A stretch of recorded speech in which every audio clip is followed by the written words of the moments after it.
นะโมตัสสะภะคะวะโตอะระหะโตสัมมาสัมพุทธัสสะนะโมตัสสะภะคะวะโตอะระหะโตสัมมาสัมพุทธัสสะนะโมตัสสะภะคะวะโตอะระหะโตสัมมาสัมพุทธัสสะพุทธังธัมมังสังฆังนะมัสสามิ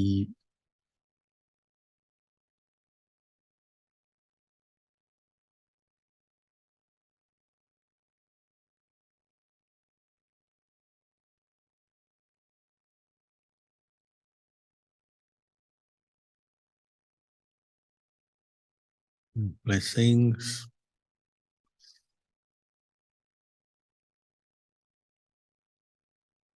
One of the important aspects of the Buddhist teachings that seems to separate the Buddhist teachings from other religions and philosophies comes from the fact that the Buddha, being an enlightened or an awakened being, he brought his journey through samsara to an end. So we talk about life as being sometimes as a journey, the journey of the mind in this body through one life, the life of a human being. But then when we reach the end of our life, the body dies, goes back to the elements, but the mind goes on as long as we're still unenlightened and takes rebirth in another form, whether as another human form or in a deva loka, deva realm, or a ghost realm, hell realm. And that this has been going on for a long time. On the night of his enlightenment, the Buddha recollected his past lives and said he's been going on this journey through samsara for so long, you might as well call it beginningless. And unless one understands the cause for birth, this whole process of birth and death and the journey through samsara will just continue endlessly.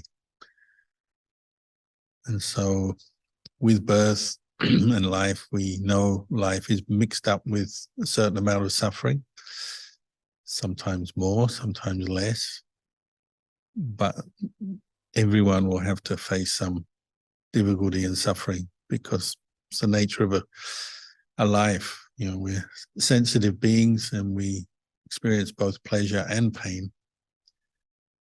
It comes with life. It's part of the package of life. That's going to just continue on unless we do something about it. That is what we call the Dhamma practice. It's for the ending of suffering, the ending of birth and death, going beyond or transcending this journey through samsara. That's something you don't hear very much in any aspect of life. It's something that comes to an end.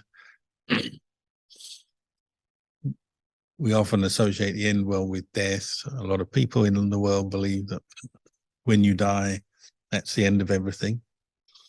They don't believe in rebirth and samsara. They say, well, I just believe in what I can see, what I can know with my own eyes and brain right here, right now.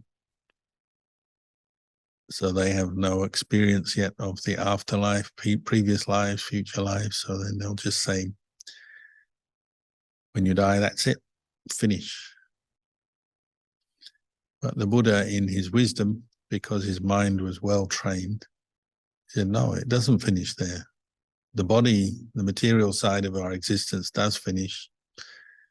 That's fairly understandable, obvious. But the mental side, mentality, what we call nama or vijnana, doesn't end. But the teachings that the Buddha gave that come from his enlightened mind can bring us to the end of this whole process, what he called the whole mass of suffering, this whole journey through samsara. And nibbana is like, the coolest, most peaceful thing that a human being can aspire to or experience, because it is beyond birth and death.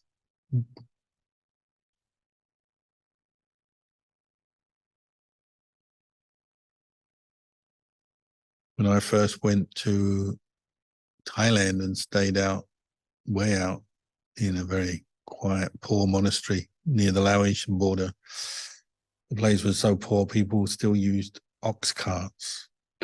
And if you ever see an ox cart going along a muddy track, it'll always follow the wheel tracks of other ox carts that have gone before. So it's just the way it works. Ox cart, their wheels are very heavy and they just fit into the ruts or the ditches dug into the mud from other ox carts, and they'll just keep going, maybe for many kilometers, depending on how far they have to go. And the ox will just keep going as long as it's light and it's got some energy. It will just keep pulling the cart, following these tracks. Ajahn Chah, our teacher, said, well, that's like samsara. It's the unenlightened mind just follows its habits and keeps creating karma, keeps doing things, making things, wanting things, experiencing things, and making more karma on and on, just like the ox cart. It just keeps going. There's no end to it unless we find a way to understand that process, maybe to step outside of the process of making karma, of endlessly following moods and emotions and creating more attachment out of our experience.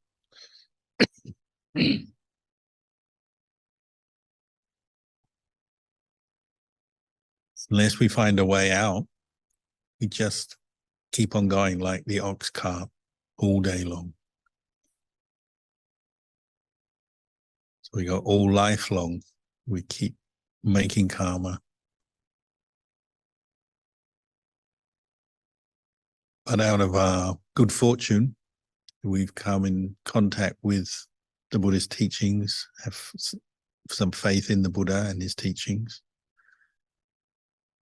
Well, this gives us that way out,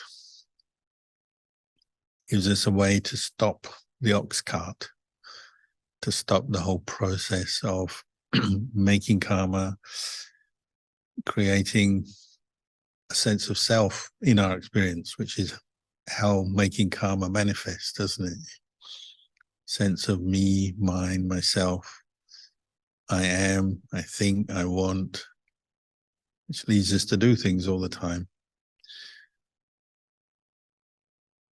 The way out of samsara is to see through it, see through the delusion of self, through the practice. And just now we were meditating. You have a chance when you meditate, every time you meditate, to really see and recognize that. It's like pausing the ox cart or pausing the whole karma process for a while. You could say you're still making karma, of course, good karma, when you practice mindfulness, reflect on your experience as we do in meditation. But it wouldn't be wrong to say you're making creating a pause in your karmic process, karma making process. You're certainly slowing things down. And you're giving yourself a chance to see the other side of our experience, the side of experience that is coming from a place of just knowing and letting go without creating anything new, without creating a new sense of self, new attachment out of experience. So when you practice meditation on the mind, training the mind and focusing on the breath, or any other meditation method you use, you'll find when mindfulness is strong and continuous, a sense of stillness arises. Your thoughts, intentions are not so powerful, they're not so strong, they're not pulling on your mind so strongly. And then you're more developing this ability just to observe and watch your experience, but without getting caught up into it. So this sense of stillness comes with detachment. As mindfulness improves, a sense of separation between the mind that knows and the body and all the experiences and sense experience we have through the body. So like sight, sound, taste, smell, touch. Just knowing them, but without getting involved with them. Same for thoughts, feelings, memories. Knowing, but without grasping or holding on to these things. And when you feel more peaceful, it's because mindfulness is stronger, and that ability to separate from experience is better. It's more clear to you. So you can put things down and disperse that sense of self that forms around our thoughts and feelings and emotions. You can disperse it, separate it better because mindfulness is present. And with that, we get not only peace, but we get understanding. We gain many other qualities as well. We gain energy, patience. The mind becomes more happy. Generally, it's in a better place. It's brighter, more energetic. So when we're still following the ox cart, just endlessly thinking, worrying, planning, without much mindfulness or wisdom guiding our experience, the mind gets very tired. And we know what that's like. When you get, the more stressed you get, the more stressful your mind is, the more unhappy your mind is, the more tired it gets. Endless, unmindful thinking is not very pleasant. Stress is not pleasant. Nobody likes or wants to be stressed. If they could stop it with a push of a button, they would. But the thing is, you can't. Stress has to be transcended by knowing it, understanding its cause, understanding how to let go of it. But the mind that practices mindfulness, it becomes much more bright and energetic and happier, because it's going closer to what we call the deathless nibbana, where you're knowing but not attaching and not creating self out of your experience.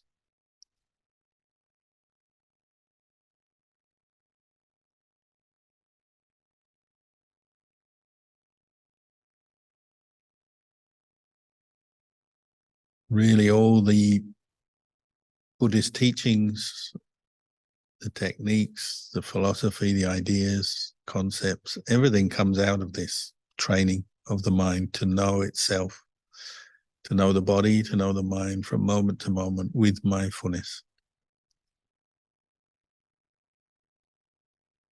So when I was a new monk, we used to have a joke. We say, every time you're mindful, that's one less life you'll have to live.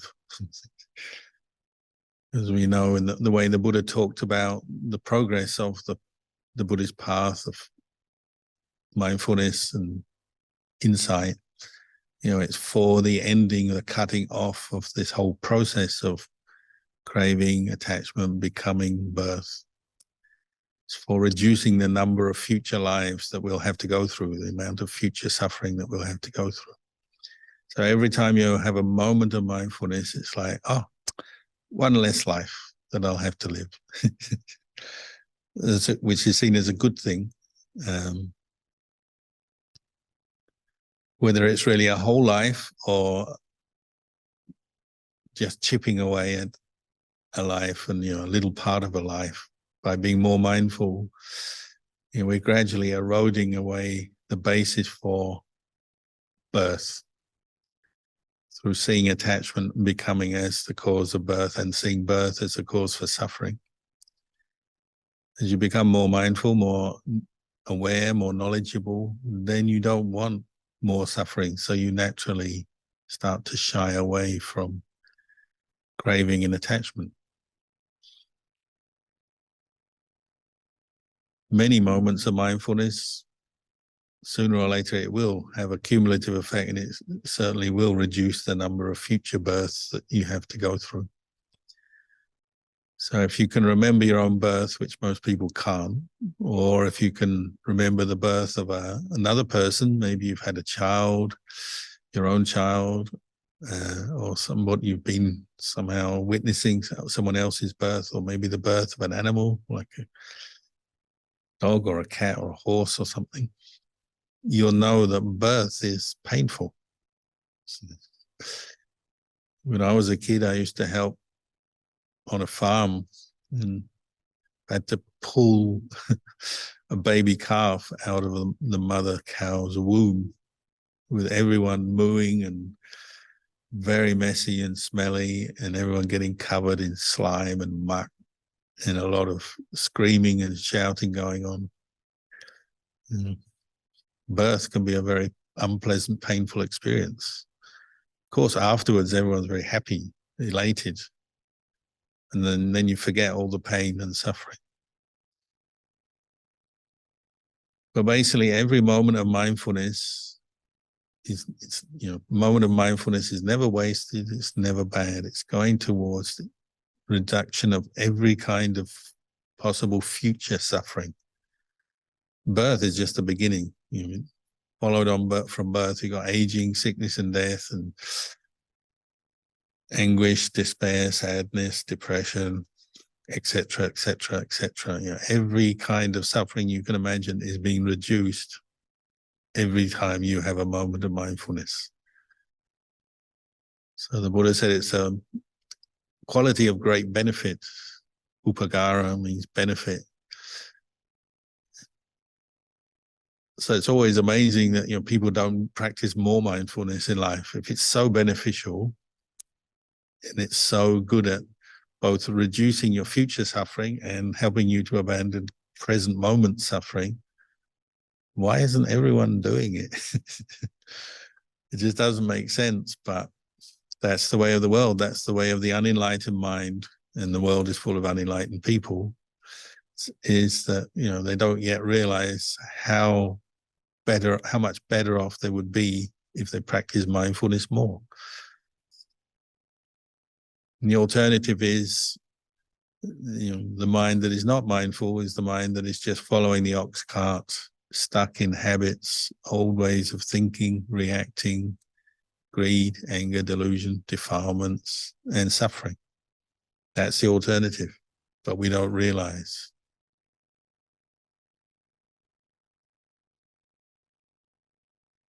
Sometimes we are kind of jolted or shocked out of our habitual kind of following of the ox cart, and we wake up to the truth a bit.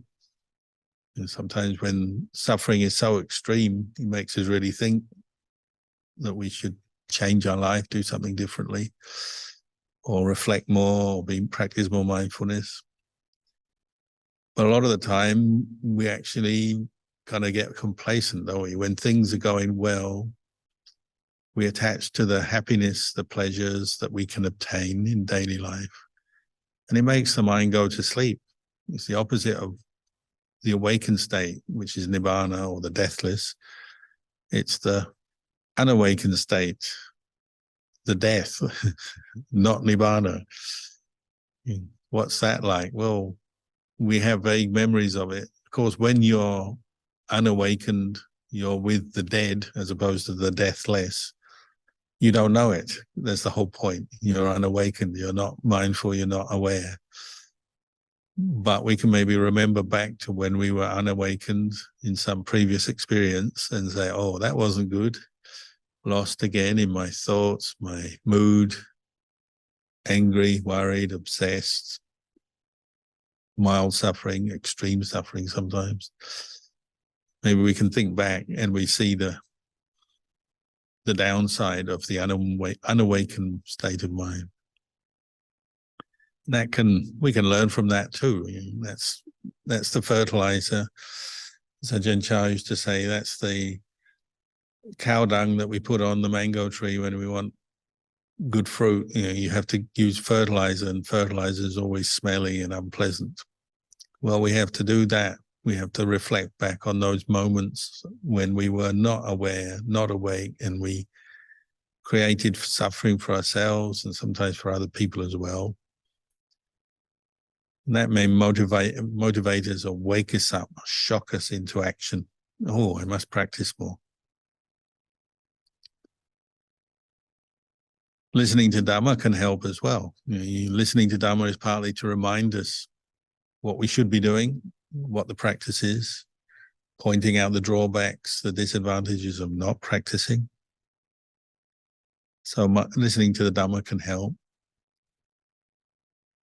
And sometimes it's just our own experience reminding us when we see the suffering of something.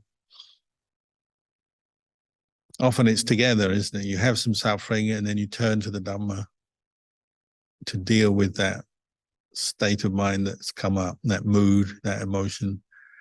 And you realize the value of Dhamma and becoming more mindful of the Dhamma. And you realize this is a one way out where I can make less karma, less suffering for myself. That's why the monastic life is so valuable, even though it's not always easy, but you have access to the Dhamma through teachers such as Ajahn Chah. You have a place of practice, and then you're encouraged to use whatever's coming up in your mind and in your day, in your life, as a teaching, as something to learn from. My teacher, Ajahn Chah, was always using very ordinary situations. So one of my early memories as a novice monk was living in a monastery where there wasn't much food offered. So when you're only eat one meal a day and you don't get a lot of food becomes important in your mind because you're always thinking, what will I get to eat today? When 99% of the food you're used to eating and would like to eat or choose to eat, you don't get, then food becomes much more important in your thinking. So in that monastery, they had a few, like so many Thai monasteries, even forest monasteries, they have mango trees. They're seasonal fruits, but when they are in season and the fruits are on the tree, well, they become quite important aspect of the monk's diet, obviously for the mealtime, but even for an evening drink, what they call pana, nampana. You can make mango juice out of green mango or squeeze fresh mangoes. You strain the fruit juice and you're allowed to eat it, drink it in the evening, but mainly for the meal. You can have mangoes as a source of vitamins, something that just tastes nice, and mangoes go really well with rice. So there was something that the monks gave a lot of value to, because they're sitting on a tree ripening and maybe you walk past that tree every day. And I was a novice monk, so I had the job of picking the fruit, as a novice monk can. Proper monk, fully ordained monk can't. So the novice monk, you walk past thinking, when is the next ripened mango going to be there for me to pick? You want to pick it before it falls. And you've got to compete with other things like birds and red ants that love to make nests in mango trees. And in that monastery, there was monkeys that liked to take the mangoes. And then occasionally even villagers would walk through and just pick a mango because perhaps they weren't so careful about their sila. So they just, if they see a mango, they think, oh, this doesn't have an owner, I'll have it. There's a lot of competition, which even, focuses your mind more, perhaps focuses the greed and the expectation. I want a mango. How can I get a mango?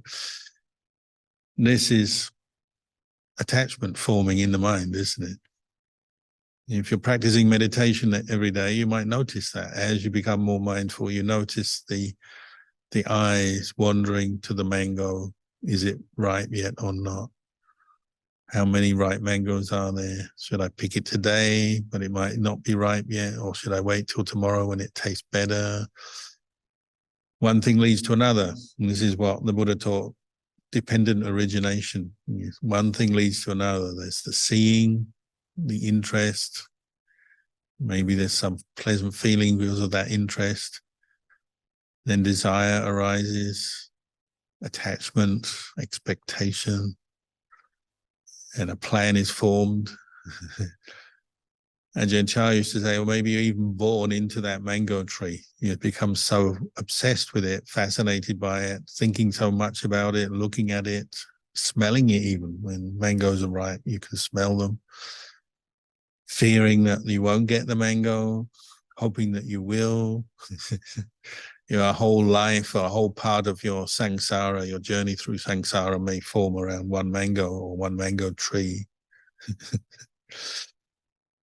People or animals who are going to take the mangoes become enemies. Anything that's going to help you get the mango becomes your friend. It's a microcosm of life and the world, isn't it? Maybe if you're in a very ordinary little situation in a monastery, the mango tree becomes something very big and important in your mind.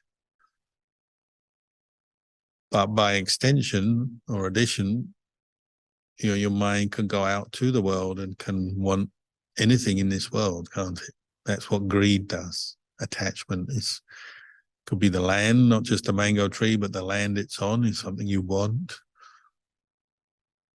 Or what mangoes can bring. Maybe you can harvest mangoes and sell them, make money, and then buy all kinds of things. Maybe have a whole plot of land and a whole bunch of mango trees and make a really good living at it. And then you can become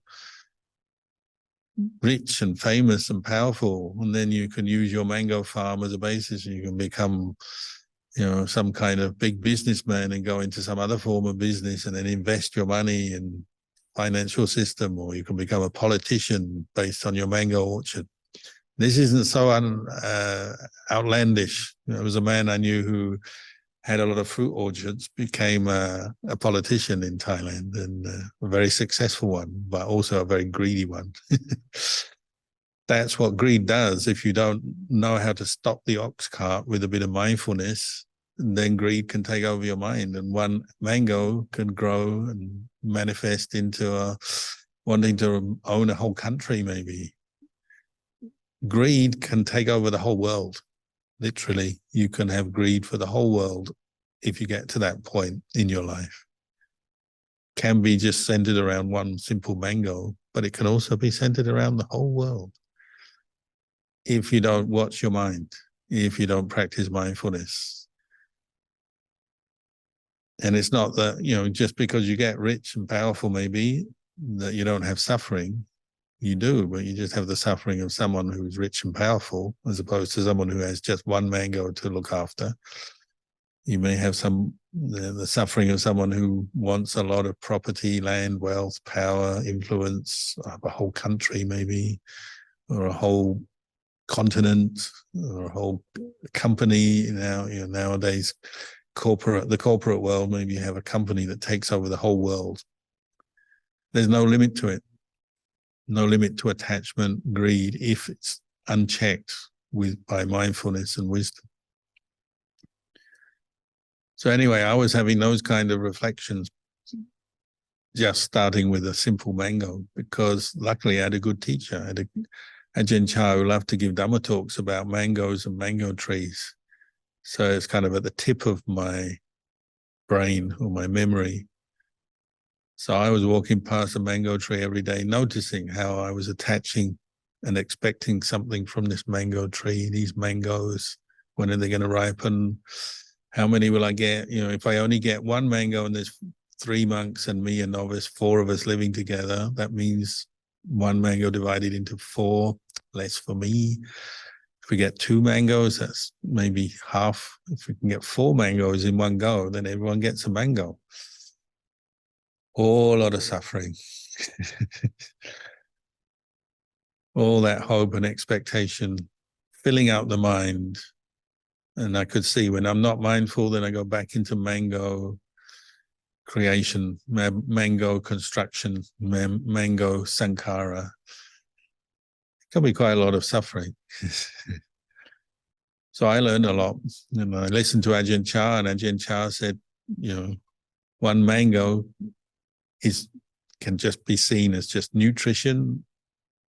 If you eat it, good. If someone offers you a mango, good. You can eat it. It can keep the body going for a day and night, help you practice. Or it can fill your mind and rot your mind, just like mangoes themselves. They rot. You know, sometimes flies lay eggs in them, and then the larvae grow, and the whole mango goes rotten. It can rot your mind with greed and attachment, and not just mangoes, but anything else you attach to. So I was lucky. I had good teaching, and I had plenty to reflect on, because I was seeing a lot of suffering just with mangoes. I would chase the monkeys away when they were getting too greedy, taking too many mangoes. Tried not to get angry with them, but just kind of stamp my foot a bit, make a few noises, and the mango stealing monkeys would retreat into the forest. And I used the logic of a Western monk and said, oh, they've probably got plenty of other trees they can get fruit from. But of course, there was some attachment on my part for these mangoes. Everything was brought to a sudden halt when one day a few villagers came through and they stole all the mangoes. Green, ripe, not ripe, everything gone, finished. And, you know, it would be a year before you get mango season again. So that was that. Brought down to down to earth with no more mangoes. So then I had one good reflection is, oh, no mangoes, then I don't have to see them. I don't have to deal with this attachment anymore. So even when you have a loss like that, sometimes there's something good that can come out of it. But this is the unenlightened mind, isn't it? The unawakened mind will settle on things, whether it's a mango tree, a house, a car, a piece of land, a person, whatever it is you're letting your mind settle on, and it can fill your whole mind. And this process of craving, attachment, becoming starts every time. So it's a cycle. So the cycle of samsara, the cycle of birth and death, is just going on in your mind, isn't it? It starts from your mind. A lack of mindfulness, a lack of insight into impermanence, into not self, means that our mind is constantly filling itself up with more stories and more desires and more frustrations, more suffering. This is why mindfulness is such a powerful tool, because it can cut through all that in one moment, one single moment. You know, the actual moment of enlightenment it's a single moment, isn't it? It's finally seeing all thought formations, feelings, memories, and the body as not self. And that's a moment of mindfulness. Of course, there's many moments preceding it, but really it's just one single moment of clarity, absolute clarity. That's why it's always useful, always good to practice mindfulness, because you're bringing yourself closer to that moment where you finally let go and you finally end the whole round of samsara and stop the ox cart, get off the ox cart and finally have a rest, the rest of nibbana, meaning letting go of all attachment. If you can see this point, then you realize, you know, even a single moment of mindfulness however hard it is to have it, is something very important to you. Sending your mind in the right direction. It's reducing the number of future births. We don't know how long our practice will take. People are always asking this question, how long will I have to practice before I get enlightened? It's the same question you ask when you go to college, how long before I get my degree? Or you get a job, and how long before I earn my first salary? Or how long before my promotion? Or how long will it take me to get up the ladder? Or if you start a business, how long before I break even? How long before I make a profit? We love to think in this way. And often we undermine our efforts. In Buddhism, you don't have to go that way. You can make life much easier for yourself. You just say, I'm just going to be mindful right now. Bring out a moment of mindfulness. As far as results go, I don't need to think about them. How long, how quick, how slow, doesn't matter. Just be mindful now in the present moment. It's good enough. You don't have to compare with other people. That one seems to get quick progress in their meditation. This one seems to go slower than me. That one faster than me. Don't need to do that. Just keep coming back to the present moment in your own mind.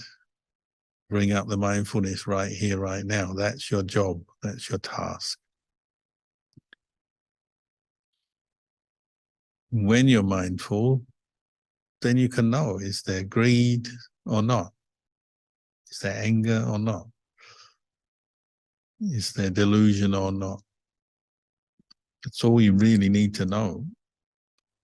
If you're peaceful, you know that. If you're not peaceful, you know that. You don't need to create anything more out of it. You don't need to construct any big story in your mind. It's just knowing from moment to moment what's going on. If you keep doing that, little by little, the dots join up, or the drips of water from the tap join up, and you get this continuous flow of mindfulness and a sense of stillness, but knowing experience. Experience is not still. You keep, even the arahants, they still see things, hear things, taste things, smell things, touch things. They still have aches and pains. They still feel pleasure and pain. So there's still movement and activity. They can still think and remember. But within that, there's a stillness. So we have this term, still flowing water, or stillness flowing, where there's mindfulness established. And it's firm enough, the mind is firm enough, strong enough to see the flow of conditions arising and ceasing, but not get caught up into them.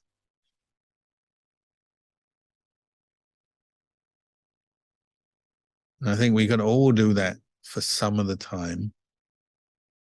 It's certainly anyone listening to this talk who's done a bit of meditation will have done it before already for some time. It's just not continuously. And we need to keep going, keep practicing and get better at it.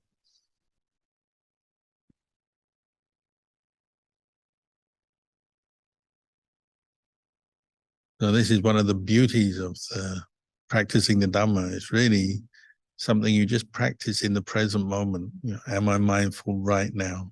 Am I aware of myself, my body, my mind right now? You don't have to worry whether you're going to be mindful tomorrow or next year, or when will I reach Nibbana? When will things come together? When will my practice come together? That doesn't matter. That's all in the future. That's all just abstract thought. All you need to know is what's happening right now, right here, right now. Have enough mindfulness to be able to answer that question for yourself.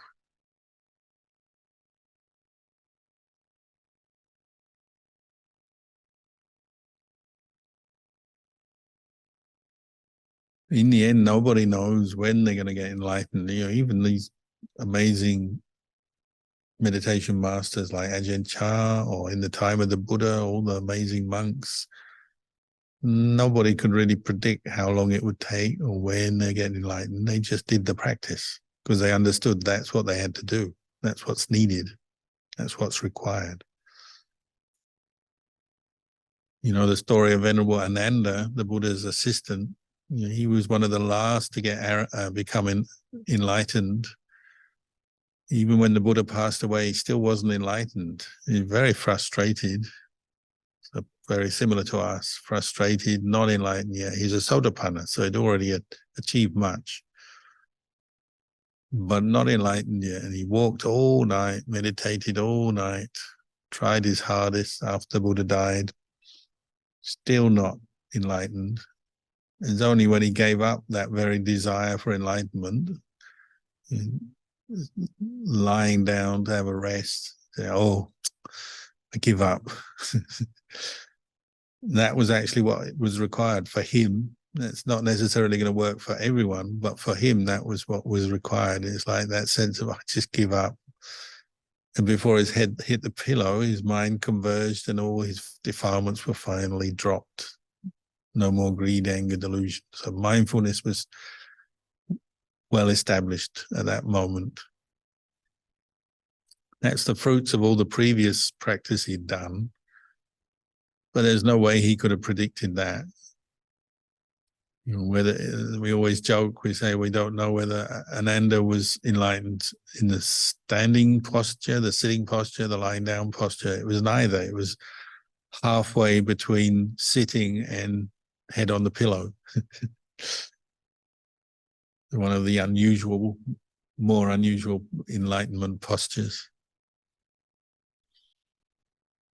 It's really that uncertain. You don't know. That's not what you have. Enlightenment is not planning it all and working it all out ahead of time.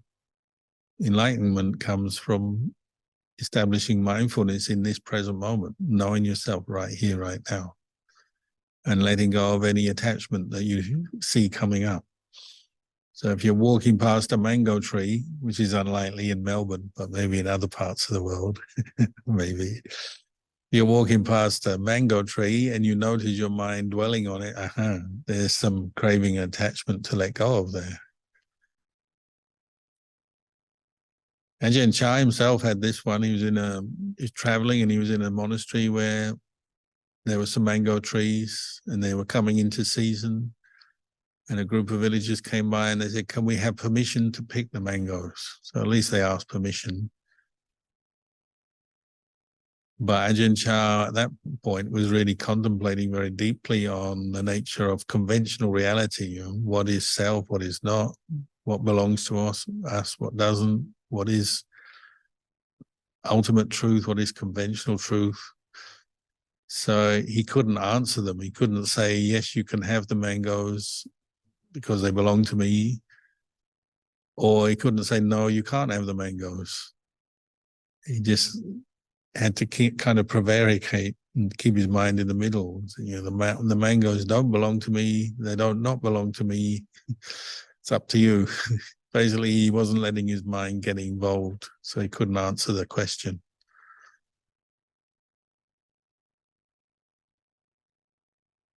Sometimes the Dhamma is like that. You understand the conventional reality, the normal truth, you know, who owns it, where it is. But the ultimate reality is nothing belongs to anyone. Everything is just the four elements or mind-made stuff, thoughts and feelings. But there's no self or no person in any of that.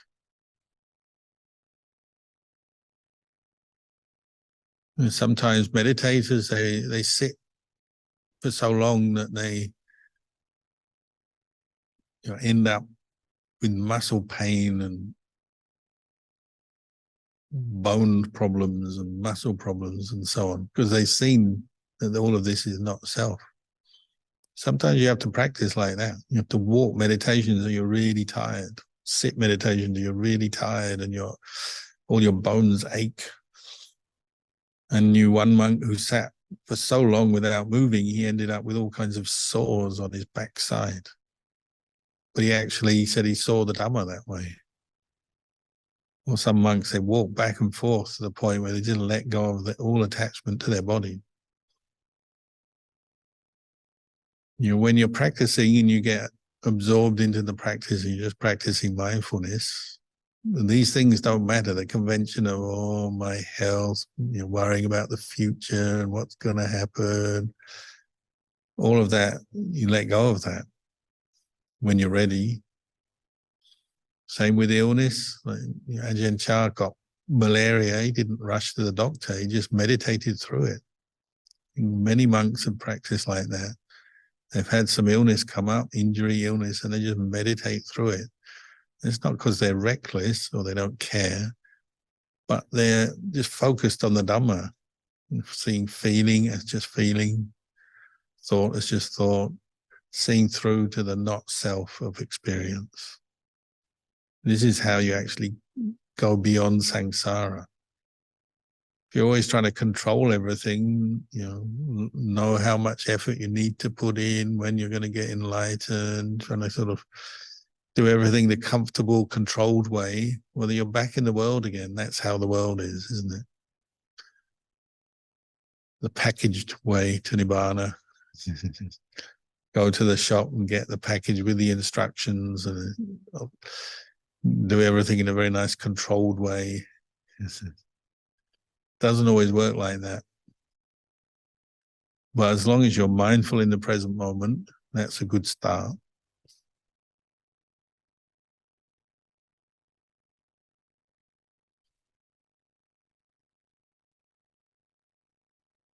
So I've just given you a few pointers on the practice of mindfulness tonight.